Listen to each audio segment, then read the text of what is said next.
આગામી તારીખ 21 એપ્રિલના રોજ જૈન ધર્મના 24મા તીર્થંકર ભગવાન શ્રી મહાવીર સ્વામીનો જન્મદિવસ એટલે કે મહાવીર જન્મ કલ્યાણક દિવસ. સમગ્ર ભારતભરમાં વસતા જૈનો આ દિવસને અલગ અલગ રીતે ઉજવીને ભગવાન મહાવીર સ્વામીને યાદ કરે છે. આજથી 2550 વર્ષો કરતા પહેલા પણ એમનો જન્મ વૈશાલી જિલ્લાના કુંડલપુર ગામે થયો હતો. રાજકોટની સુપ્રસિદ્ધ સંસ્થા જૈન વિઝન જે છેલ્લા 11 વર્ષોથી એક ભક્તિમય અને લોકપ્રિય કાર્યક્રમ કરે છે. આવો રે આવો મહાવીર નામ લઈએ. તો આજે આપણી સાથે છે જૈન વિઝનના શ્રી હેમલભાઈ. હેલો સર, કેમ છો? બસ મજામાં બેન. ફર્સ્ટ ઓફ ઓલ તો તમારું ખૂબ ખૂબ સ્વાગત છે અમારા શોમાં. Thank you so much. તો આજે કાર્યક્રમ થવા જઈ રહ્યો છે 19 તારીખ અને 21 તારીખ. તો એક્ઝેક્ટ આખા કાર્યક્રમમાં શું પ્રોગ્રામ છે? બેન, આપના અને આપના દર્શક મિત્રોને સર્વને જણાવતા ખૂબ જ આનંદ થાય છે. છેલ્લા 11 વર્ષથી જૈન વિઝન સંસ્થા ચરમ તીર્થંકર પ્રભુ મહાવીરના જન્મ કલ્યાણક મહોત્સવ ખૂબ આત્મકલ્યાણના ભાવ સાથે દર વર્ષે રાજકોટની અંદર ઉજવે છે. આ વર્ષે પણ અમે તારીખ 19 અને 21 રાજકોટની ધર્મપ્રેમી જનતા માટે સરસ મજાના બંને દિવસના કાર્યક્રમ લઈને આવ્યા છે. તારીખ 19 રંગ કસુંબલ નો ડાયરો, જેની અંદર ખ્યાતનામ કલાકાર અભયસિંહ રાઠોડ, નિલેશ પંડ્યા, હરિસિંહ સોલંકી અને રાધાબેન વ્યાસ કે જેઓ ઝવેરચંદ મેઘાણી એમના દ્વારા રચિત, સંશોધિત અને સંપાદિત ગીતોનો, લોકગીતોનો સુંદર મજાનો કાર્યક્રમ તારીખ 19ના રાત્રે 8 કલાકે પ્રમુખ સ્વામી ઓડિટોરિયમ રૈયા રોડ ખાતે રાખેલ છે.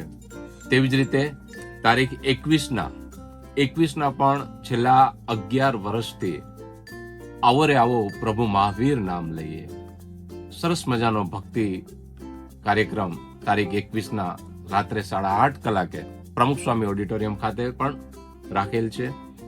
તો આ બંને કાર્યક્રમની અંદર હું આપના દ્વારા, આપના માધ્યમ દ્વારા આપના દર્શક મિત્રોને ખાસ એક ભક્તિભાવે વિનંતી કરીશ કે આપ સર્વ પધારો અમારી આ કાર્યક્રમની અંદર અને પ્રભુ મહાવીરે જે માર્ગ, જે રાહ સર્વ જગતને દેખાડેલ છે તેનો આત્માભાવે મંથન કરીએ, આનંદ લઈએ.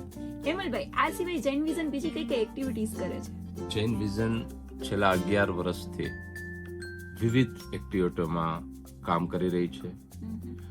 ખાસ કરીને નવરાત્રી દરમિયાન જૈનોના સંતાનો માટે નિઃશુલ્ક ભાવે અમે કોઈ જાતનો એન્ટ્રી પાસ વગર પણ જૈનોના સંતાનો એક સ્થળ ઉપર સાથે મળીને નવરાત્રી મહોત્સવનો આનંદ લઈ શકે તે માટે જૈન વિઝન ખૂબ સરસ રીતે નવરાત્રીનું આયોજન દર વર્ષે કરે છે.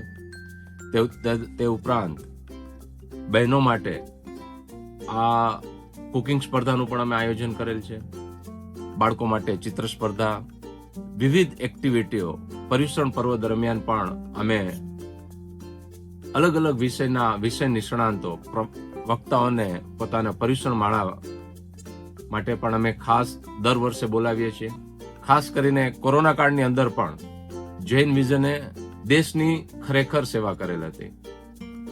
વિવિધ જગ્યાએ હોસ્પિટલનું સ્વખર્ચે હોસ્પિટલ અને જેટલા લોકો બીમાર હતા તો જૈન વિઝન તમામ લોકોને ખડે પગે રહીને 24 કલાક સેવા કરેલ હતી.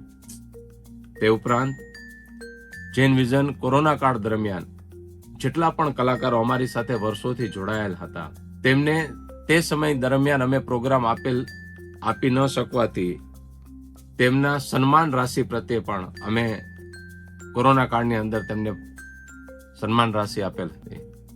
આ રીતે જૈન વિઝન ઘણા બધા કાર્યક્રમની અંદર કાર્યરત છે. હું ખાસ આપના માધ્યમ દ્વારા ફરીથી વિનંતી કરીશ, તારીખ 19ના જૈન વિઝન દ્વારા આયોજિત લોક ડાયરાનો ભવ્ય પ્રોગ્રામ અને તારીખ 21ના આવો રે આવો પ્રભુ મહાવીર નામ લઈએ આ બંને કાર્યક્રમ અચૂક જોવા આપ સૌ પધારો તે ખાસ નમ્ર અપીલ, નમ્ર વિનંતી. જય જિનેન્દ્ર.